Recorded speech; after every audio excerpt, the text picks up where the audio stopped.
संगत और उपदेश के कारण संसार में लोग दो हिस्सों में बटे हैं। इनमें एक अच्छे और एक बुरे कहलाते हैं। लेकिन प्रश्न यह है कि कैसे और क्यों व्यक्ति अच्छा और बुरा बन जाता है। अच्छा और बुरा व्यक्ति की प्रवृत्ति है, लेकिन सवाल यह है कि क्यों और कैसे व्यक्ति अच्छा या बुरा बन जाता है। वही इससे भी जरूरी चीज यह है कि अच्छा इंसान कैसे बने। आज संसार में चारों ओर बुराई ही बुराई है। दंगे फसाद, लड़ाई झगड़े, हत्या और आपराधिक कामों से जुड़ी खबरों की कोई कमी नहीं है। इसका कारण है इंसान का बुरा बनना। जब इंसान की प्रवृत्ति बुरी हो जाती है तो संसार भी बुराइयों से भर जाता है।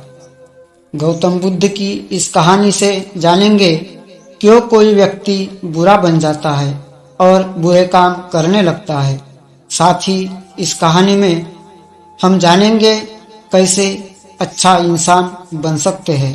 तो वीडियो को अंत तक पूरा अवश्य देखना। एक गांव में एक शातिर चोर रहता था। पूरा गांव उस चोर के बारे में जानता था, लेकिन इसके बावजूद भी कोई उसे पकड़ नहीं पाया। उस शातिर चोर ने अपना संपूर्ण जीवन चोरी करने में लगा दिया।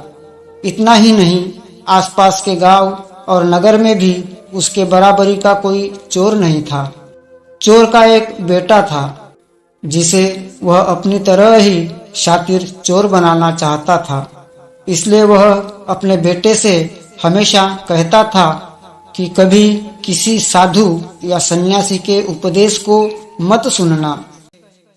यदि कोई कुछ कहे भी तो अपने कान बंद कर वहां से भाग जाना।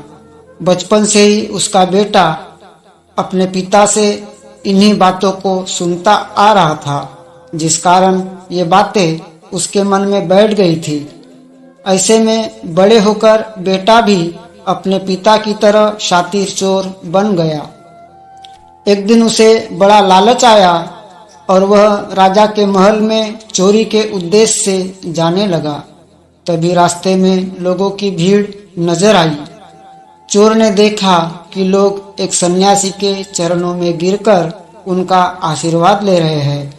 वो सन्यासी कोई और नहीं बल्कि गौतम बुद्ध थे। चोर साधु सन्यासी से दूर रहता था क्योंकि उसे अपने पिता से यही सीख मिली थी।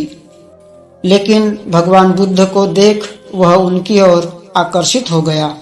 इसका कारण यह है कि पहली बार उसे किसी तेजस्वी व्यक्ति के दर्शन हुए थे।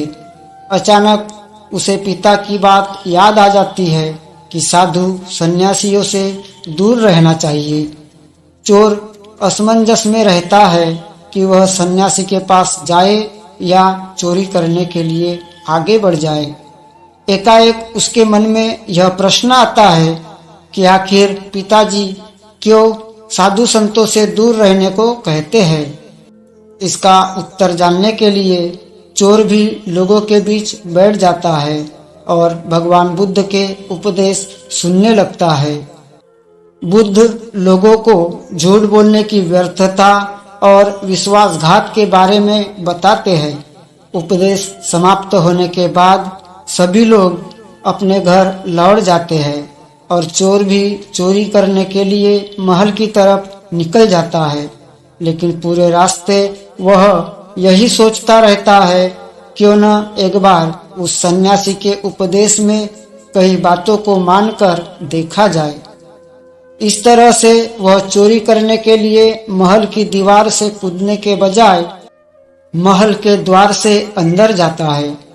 उसे देख महल के द्वारपाल उसे रोकते हैं और भीतर जाने का कारण पूछते हैं। चोर कहता है, मैं चोर हूँ और महल में चोरी करने जा रहा हूँ। द्वारपाल उसकी बातें सुनकर हंसने लगते हैं और कहते हैं, यह जरूर महल का सेवक या नौकर होगा और हमसे मजाक कर रहा है। यह सोचकर वे उसे महल के अंदर जाने देते हैं। महल जाने के बाद चोर खजाना रखे तिजोरी के पास पहुंच जाता है और तिजोरी को तोड़कर धन और आभूषण को पोटली में भरकर भागने लगता है। तभी उसकी नजर महल के रसोई पर पड़ती है। रात होने के कारण सभी सो रहे होते हैं और रसोई में कोई नहीं रहता है। चोर को जोर की भूख लगी थी, इसलिए वह रसोई में जाकर पेट भर खाना खा लेता है। इसके बाद चोर वहां से जाने लगता है। तभी उसे बुद्ध के उपदेश में सुनी दूसरी बात याद आती है कि जिसका नमक खाया है उसके साथ कभी भी विश्वासघात नहीं करना चाहिए। चोर सोचता है, मैंने इस महल का नमक खाया है, ऐसे में इनका धन चोरी कर मैं इनके साथ विश्वासघात करूंगा। इसलिए चोर चुराए हुए धन को रसोई में ही छोड़कर जाने लगता है। महल के एक व्यक्ति की नजर चोर पर पड़ जाती है और वह शोर मचा देता है, जिससे महल के लोग चोर को पकड़ लेते हैं और राजा के पास ले जाते हैं। राजा चोर से पूछता है कि जब तुमने चोरी कर ली थी तो फिर इसे छोड़कर क्यों जा रहे थे? चोर कहता है, एक सन्यासी के उपदेश के कारण मैंने यह चोरी का सामान यही छोड़ दिया था।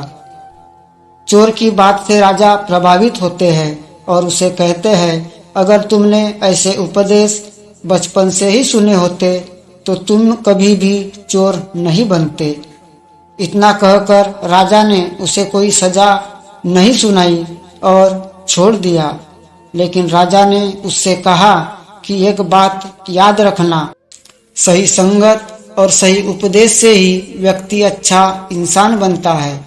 बचपन से ही गलत संगत और गलत उपदेश मिलने के कारण वह बुरा व्यक्ति बन जाता है। संगत और उपदेश व्यक्ति का जीवन बदल देता है। आशा है इस कहानी के माध्यम से आपने अवश्य कुछ न कुछ सीखा होगा। तो वीडियो को लाइक करें, शेयर करें तथा इसी प्रकार के नए नए वीडियो देखने के लिए हमारे चैनल को सब्सक्राइब अवश्य करें। तो जल्द ही मिलते हैं एक नए वीडियो में। तब तक के लिए आप खुश रहे, आबाद रहे।